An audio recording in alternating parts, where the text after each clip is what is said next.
Hello বন্ধুরা, তো তোমাদেরকে আগের ভিডিওতেই দেখিয়েছিলাম ঘাটালের এটা পঞ্চপল্লীর যে ঠাকুরটা করেছে, এর থিমটা করেছে অপারেশন সিঁদুর।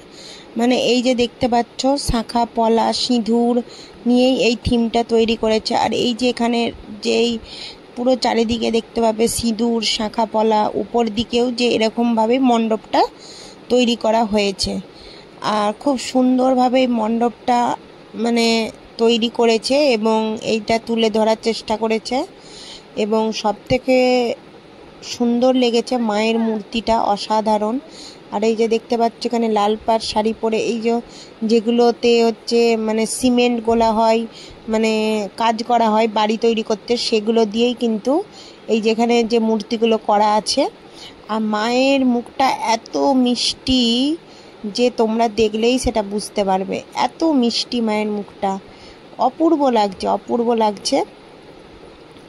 তো খুব সুন্দরভাবে কিন্তু মণ্ডপটাকে সাজিয়েছে এবং পরিশ্রম করেছে। হয়তো তোমরা সবসময় এটাই ভাবো যে কলকাতার পুজো বা কলকাতার থিমই সবসময়ের জন্য বেস্ট, কিন্তু তা নয়। গ্রামের দিকেও অনেক ছোট ছোট মণ্ডপকেও কিন্তু সুন্দর করে তারা পরিবেশন করার চেষ্টা করেছে এবং তুলে ধরারও চেষ্টা করেছে মানুষের মধ্যে। তো যাই হোক, আমার তো এই মানে মণ্ডপটা বা মণ্ডপ সজ্জাটা খুব সুন্দর লেগেছে এবং তার সাথে ঠাকুরটাও খুব সুন্দর লেগেছে।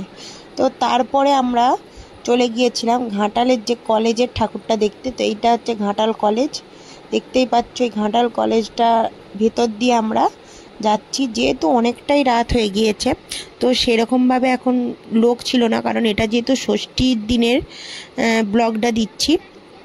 তো আমরা যেহেতু ষষ্ঠীর দিন দেখে নিয়েছিলাম, তাই নাহলে কিন্তু প্রচুর ভিড় হয়েছে পরে নবমী আর দশমীতে।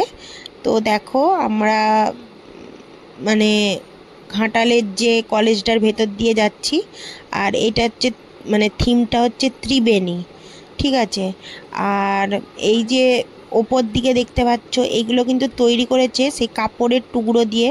আর এখানে মানে মাছ রয়েছে, মানে জলের তলার যেরকম ভেতরটা হয় সেই রকমই এখানটা তুলে ধরেছে।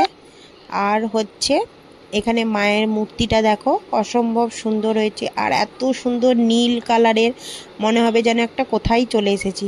খুব সুন্দর বেশ মানে সাজিয়েছে, বা মণ্ডপটাও খুব সুন্দর বানিয়েছে।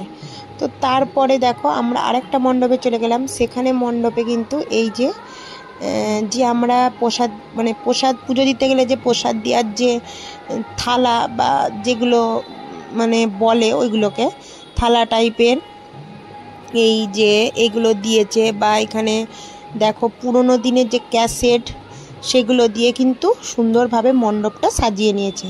এটা কলেজের পাশেরই একটা মণ্ডপ। তো তারপরে আমরা চলে গেলাম একটু খাওয়া দাওয়া করতে, অনেকটাই রাত হয়ে গিয়েছে, তাই আমরা একটু খাওয়া দাওয়া করতে চলে গেলাম। সামনেই অনেক কিছু দোকান ছিল, তো সেখানে আমরা রোল খেয়ে নিলাম, দুজনে দুটো, আর একটু চিকেন মোমো আর পকোড়া, এইটুকু আমরা খেয়ে নিলাম। তো তারপরে আরও কয়েকটা ঠাকুর দেখতে যাব, তারপরে আমরা বাড়ি চলে যাব।